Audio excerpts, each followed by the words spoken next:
Assalamualaikum warahmatullahi wabarakatuh. Bertemu kembali dengan saya, Ibu Siti Tienti Wahyuni Nasution, Magister Pemikiran Islam dalam bidang studi Sosiologi di SMA Islam An-Nizam, Medan. Apa kabar anak-anak? Semoga semua dalam keadaan sehat walafiat, tetap semangat belajar sosiologi. Karena sosiologi wonderful. Anak-anak yang baik, pada hari ini pelajaran sosiologi kita membahas tentang sejarah perkembangan sosiologi. Yang pertama, perkembangan sosiologi di dunia. Yang kedua, perkembangan sosiologi di Indonesia. Nah, masuk kita pembahasan yang pertama, yaitu perkembangan sosiologi di dunia secara kronologis dan singkat. Yang pertama disebut dengan zaman keemasan filsafat Yunani. Pada masa ini, sosiologi dipandang sebagai bagian tentang kehidupan bersama secara filsafati. Nah, pada masa ini, Plato dari tahun 429 sampai 347 sebelum Masehi, seorang filosof terkenal dari Yunani, dalam pencariannya tentang makna negara, dia berhasil merumuskan teori tentang organis masyarakat yang mencakup kehidupan sosial dan ekonomi. Plato menganggap bahwa institusi-institusi dalam masyarakat saling bergantung secara fungsional. Kalau ada satu institusi yang tidak jalan, maka secara keseluruhan kehidupan masyarakat akan terganggu. Terus yang berikut Aristoteles, itu dari tahun 384 sampai 322 sebelum Masehi, juga menganggap bahwa masyarakat adalah suatu organisme hidup ya, dengan basis kehidupannya adalah moral yang baik.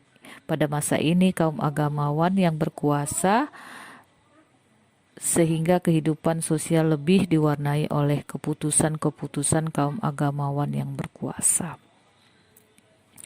Berikut zaman Renaissance tahun 1200 sampai 1600. Machiavelli adalah orang pertama yang memisahkan antara politik dan moral, sehingga terjadi suatu pendekatan yang mekanis terhadap masyarakat. Di sini muncul ajaran bahwa teori-teori politik dan sosial memusatkan perhatian pada mekanisme pemerintahan. Nah, yang ketiga, abad pencerahan, abad ke-16 dan ke-17. Pada masa ini muncul Thomas Hobbes. Pada masa ini pengaruh keagamaan mulai ditinggalkan dan digantikan oleh pandangan-pandangan yang bersifat hukum sebagai kodrat keduniawiannya. Berdasar pandangan kelompok inilah kemudian muncul suatu kesepakatan antar manusia atau kelompok yang dikenal sebagai kontrak sosial. Pada masa ini dibuatlah kesepakatan-kesepakatan pengaturan antar kelompok yang dapat saling berterima dan saling menguntungkan, yang kemudian dikenal sebagai kontrak sosial. Yang berikut pada abad ke-18. Pada masa ini muncul John Locke pada tahun 1632 sampai 1704, yang dianggap sebagai bapak hak asasi manusia atau HAM. Beliau berpendapat bahwa pada dasarnya setiap manusia mempunyai hak-hak dasar yang sangat pribadi yang tidak dapat dirampas oleh siapapun, termasuk negara. Tokoh lain muncul adalah J.J. Rousseau pada tahun 1712 sampai 1778, yang masih berpegang pada ide kontrak sosialnya Hobbes. Dia berpandangan bahwa kontrak antara pemerintah dengan yang diperintah atau rakyat menyebabkan munculnya suatu kolektivitas yang mempunyai keinginan-keinginan tersendiri yang kemudian menjadi keinginan umum. Pada abad ke-19, dapat dianggap sebagai abad mulai berkembangnya sosiologi, terutama sesudah Auguste Comte pada tahun 1798 sampai 1853 memperkenalkan istilah sosiologi sebagai usaha untuk menjawab adanya perkembangan interaksi sosial dalam masa industrialisasi. Nah, pada masa ini, anak-anak yang baik, sosiologi dianggap mulai dapat mandiri.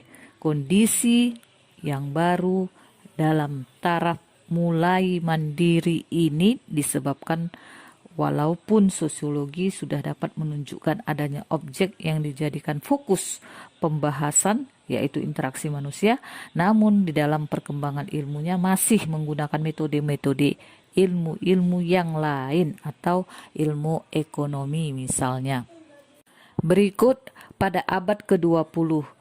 Baru pada abad ke-20 inilah sosiologi dapat benar-benar dianggap mandiri. Kenapa? Karena pertama, mempunyai objek khusus, yaitu interaksi antar manusia. Yang kedua, mampu mengembangkan teori-teori sosiologi. Yang ketiga, mampu mengembangkan metode khusus sosiologi untuk pengembangan sosiologi. Yang keempat, sosiologi menjadi sangat relevan dengan semakin banyaknya kegagalan pembangunan karena tidak mendasarkan dan memperhatikan masukan dari sosiologi. Pada masa ini, tokoh ilmu sosial kontemporer yaitu Anthony Giddens. Fokus sosiologi pada masa ini bergeser dari structures ke agency, dari masyarakat yang dipahami terutama sebagai seperangkat batasan eksternal yang membatasi bidang pilihan yang tersedia untuk anggota-anggota masyarakat dan dalam beberapa hal menentukan perilaku mereka menuju ke era baru di mana memahami latar belakang sosial sebagai kumpulan sumber daya yang diambil oleh aktor-aktor untuk mengejar kepentingan mereka sendiri. Nah, bagian kedua, anak-anak, adalah perkembangan sosiologi di Indonesia. Bagaimana perkembangan sosiologi di Indonesia? Menurut Suryono Sukanto, sosiologi di Indonesia pada permulaannya hanya digunakan sebagai ilmu bantu dari ilmu-ilmu sosial. Sosiologi di Indonesia dalam perkembangannya membagi menjadi 2 tahap, ya, yang dibagi oleh Suryono Sukanto tadi. Yang pertama, permulaan sosiologi di Indonesia. Yang kedua, perkembangan sosiologi di Indonesia sesudah Perang Dunia Kedua. Tahap permulaan sosiologi di Indonesia oleh Sukanto dirinci lagi dengan mengidentifikasikan peristiwa-peristiwa sebagai berikut. Yang pertama, ajaran ulang reh oleh Mangkunegoro. Yang keempat, dari Surakarta. Terbukti di dalamnya syarat kandungan akan hubungan antar golongan atau intergroup relation, yang mana kajian hubungan antar golongan ini adalah kajian sosiologi. Mangkunegoro keempat mengajarkan tata hubungan antar anggota masyarakat Jawa yang berasal dari golongan-golongan yang berbeda. Yang kedua, gerakan pendidikan nasional yang dipelopori oleh Ki Hajar Dewantara, yang dalam mengelola organisasi taman siswa ditemukan syarat pula akan konsep-konsep kepemimpinan dan kekeluargaan di Indonesia, yang mana kajian tentang konsep-konsep kepemimpinan dan kekeluargaan adalah juga merupakan kajian sosiologi. Yang ketiga, banyaknya hasil penelitian tentang masyarakat Indonesia dari sarjana Belanda, misalnya Snok Horgrone, C. van Vollenhoven, Tordar, Duyen Duivendek, dan lain-lain. Dalam karya mereka tampak unsur-unsur sosiologi di dalamnya yang dijelaskan secara ilmiah, tetapi semuanya hanya dijelaskan dalam kerangka non-sosiologi dan tidak sebagai ilmu pengetahuan yang berdiri sendiri. Yang keempat, diberikan mata kuliah sosiologi pada Sekolah Tinggi Hukum di Jakarta. Mata kuliah sosiologi ini masih sebagai pelengkap bagi pelajaran ilmu hukum. Sosiologi yang dikuliahkan sebagian besar bersifat filsafat sosial dan teoritis berdasarkan hasil karya Alfred Kant, Leopold von Wies, Berens de Haan, Steinmetz, dan sebagainya. Perkembangan selanjutnya pada tahun 1934 sampai 1935, kuliah-kuliah sosiologi pada Sekolah Tinggi Hukum tersebut ditiadakan. Para guru besar yang bertanggung jawab menyusun daftar kuliah berpendapat bahwa pengetahuan dan bentuk penyusunan masyarakat beserta proses-proses yang terjadi di dalamnya tidak diperlukan dalam pelajaran hukum. Tahap lanjutan dari perkembangan sosiologi di Indonesia menurut Sukanto adalah pasca Perang Dunia Kedua. Pada tahap ini perkembangan secara periodik dirinci sebagai berikut. Pertama, pada tahun 1948 Sarjana Sosiologi Indonesia memberikan kuliah sosiologi pertama kali di Akademi Ilmu Politik di Yogyakarta yang sekarang disebut Bisipol UGM. Sarjana Sosiologi Indonesia ini bernama Sunario Kolopaking. Beliau memberikan kuliah dalam bahasa Indonesia di mana ini merupakan suatu yang baru karena sebelum Perang Dunia Kedua, semua perguruan tinggi memberikan mata kuliah dalam bahasa Belanda.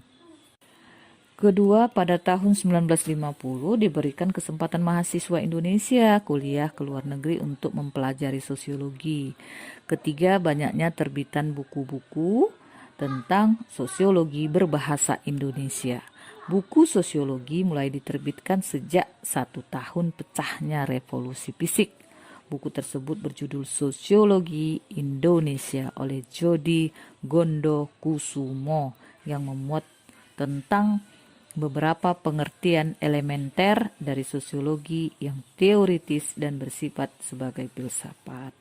Selanjutnya ya anak-anak, buku karangan Hasan Sadli dengan judul Sosiologi untuk Masyarakat Indonesia yang merupakan buku pelajaran pertama yang berbahasa Indonesia yang memuat bahan-bahan sosiologi yang modern. Ya. Nah, buku-buku sosiologi lainnya adalah Sosiologi Suatu Pengantar Ringkas karya Mayor Polak. Beliau juga menulis buku berjudul Pengantar Sosiologi Pengetahuan, Hukum dan Politik terbit pada tahun 1967. Penulis lainnya Selo Sumarjan menulis buku Social Change in Yogyakarta pada tahun 1962.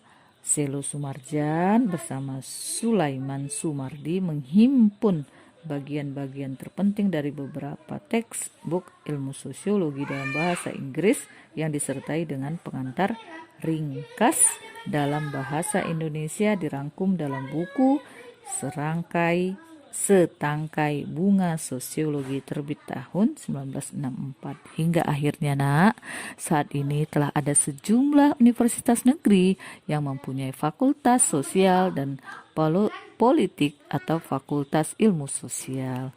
Meskipun sampai saat ini belum ada universitas yang mengkhususkan sosiologi dalam suatu fakultas sendiri, namun telah ada jurusan sosiologi pada beberapa fakultas sosial dan politik. Semoga sejarah perkembangan sosiologi ini menjadi pencerahan buat kita semua dan semoga bermanfaat buat kita.